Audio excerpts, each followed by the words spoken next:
Well, after 2 movies and 2 animated series that came out at the same time, you thought that the reign of mischief of Junior Healy was over with? No, think again. Here's a review of the rarely remembered third Problem Child movie right now. Big D's Entertainment Rankings and Reviews. So greetings, my fellow YouTubers, and welcome to Big D's Entertainment Rankings and Reviews. My name is Joel, better known to y'all as the Big D. So I'm going to be bringing to y'all my final review of the Problem Child trilogy, and it's Problem Child 3, also known with the subtitle Junior in Love, from 1995. Now, this came out after the animated series, which I wanted to point out, you heard me correctly, there were 2 animated series, but they were sort of different, but they actually, I do believe they had the same characters. I've only seen the one that aired on the USA Network. The other one, I think, actually aired in syndication, but I may be wrong, though. Oh well. Anyway, the film originally premiered on NBC in late spring 95. The film was directed by Greg Beeman and written by Michael Hitchcock. I'm pretty sure no relation to Alfred. Anyway, with a much more different cast though, none of the actual cast is back except for Jack Warden and, of course, Gilbert Gottfried. It sets off an entirely different direction than the previous one. Junior is now a preteen and what have you. And, well, he's infatuated with a girl now, but she doesn't notice him. But things take a mischievous turn when he finds out there's 3 other boys interested in her as well. So, and neither any of the other characters, including Annie or Trixie or even LaWanda, are even mentioned or appeared in this, which is a shame. Now, of course, Jack Warden plays Big Ben Healy, and Gilbert Gottfried plays Peabody, who is now Dr. Peabody, a dentist. The another character is that big bully Murph, once again played by Eric Edwards, who also has a dual role as his sister. Yep, you heard me correctly, Bertha. And well, apparently, we don't even know how Mr. Peabody went from principal to dentist, so I don't know. Anyway, Justin Chapman is now on the role of Junior, as I can find out. Let's see, yeah. Of course, he'd later go on to... Of course, he'd also be in Jingle All the Way, as well as the South Park creators movie Basketball. William Katt, best known for his work in the original Carrie, as well as House, and The Greatest American Hero, would be playing his dad, and not John Ritter. Yeah, so let's just go ahead and get into the story.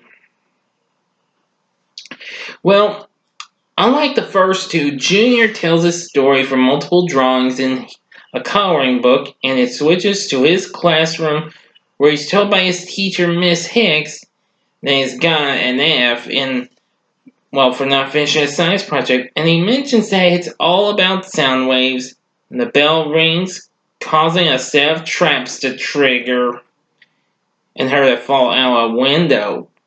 Uh-oh.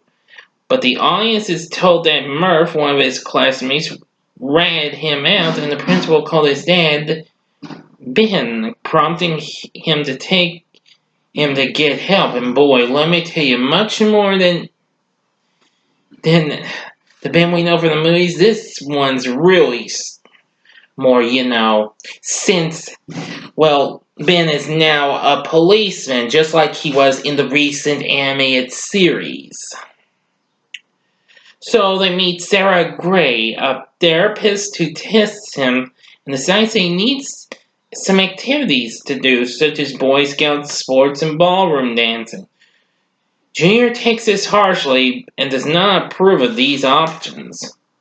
So he's taken to a dance school run by Lila Devane, a tyrannical debutante, and hates it at first. But then he meets a pretty little girl who just moved to town named Tiffany. However, Murph, who had asked him to dance with his sister Bertha, informs him that three other boys, Prairie Dog Scout Duke, Bad Boy and Roller Hockey Team's Captain Blade, and flamboyant child star Corky, have already laid claim. Junior tries to proclaim his love to Tiffany, but fails miserably. In other words, you bombed. At school, he is given a new teacher, the overbearing Mr. Burris, who he traps in the same way he did to Miss Hicks. In his victory, Junior bites into an apple and feels pain. Unfortunately, he and Ben go to a dentist's office where he is discovered by the infamous Igor Peabody that he needs braces. And Ben asks his father, Big Ben, for a $5,000 loan, which leads to disappointing results. After meeting these three boys in Tiffany, Junior decides to pursue scouting under Scoutmaster Eugene Flynn, who that happens to be the dad of Duke. Afterwards, he decides to enroll in hockey. And what have you, but anyway, let me figure this out just a sec.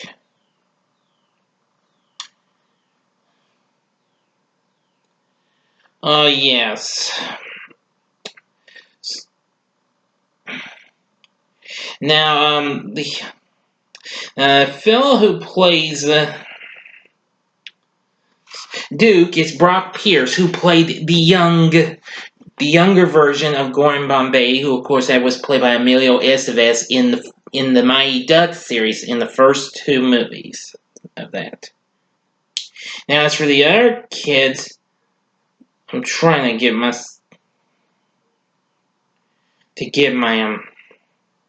stuff together. Oh yes, Jake Richardson plays Blade, and of course, he was best known for playing Peter Hatcher on the TV series Fudge, which of course is based on the book series. He also went on to play Mitch Zelinsky in Honey, We Shrunk Ourselves, and lots of other movies. Actually, last year he recently played Teen Number 1 in the Jay and Silent Bob reboot, as a matter of fact. While Corky is played by Blake McIver Ewing, who the previous year played spoiled rich Waldo in the Little Rascals movie, which of course was a recent theatrical movie from Universal, who of course produced this. And of course he also appeared on Full House. Okay, but back to this. I'm sorry I'm not going to give too much about this because I haven't seen this movie in a long time. I think I've only watched it once or twice. Let me see now.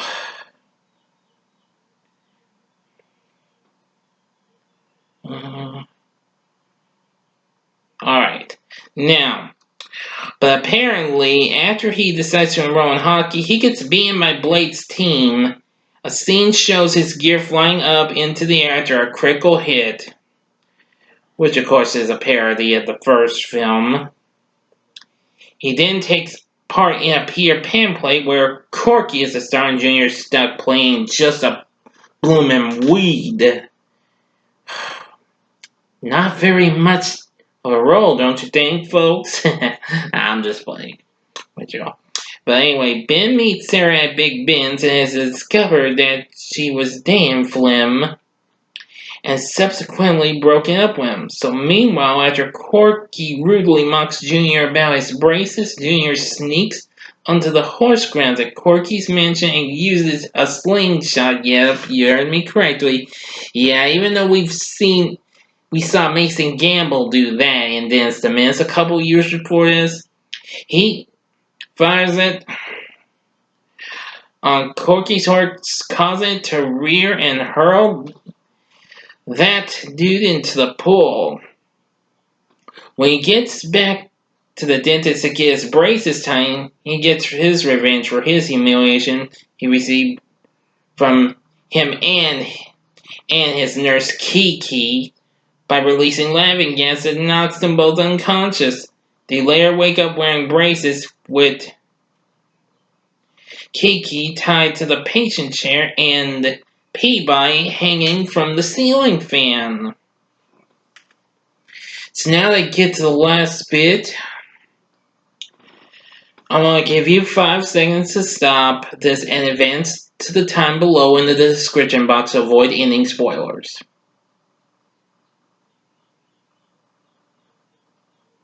Okay, here we go. You've been warned. Because this movie's pretty rare. I think you can find it on YouTube. But just a little edited though. But anyway, back to the movie. Junior begins his plan of getting even with the 3 boys for humiliating him.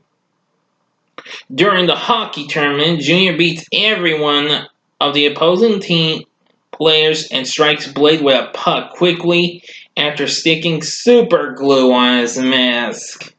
After this, he's banned for life. Then, in the protection of Peter Pan, he traps Corky by distracting the janitor and pulling the rope attached to the suspension harness and crashing it down, severely injuring Corky and Devane.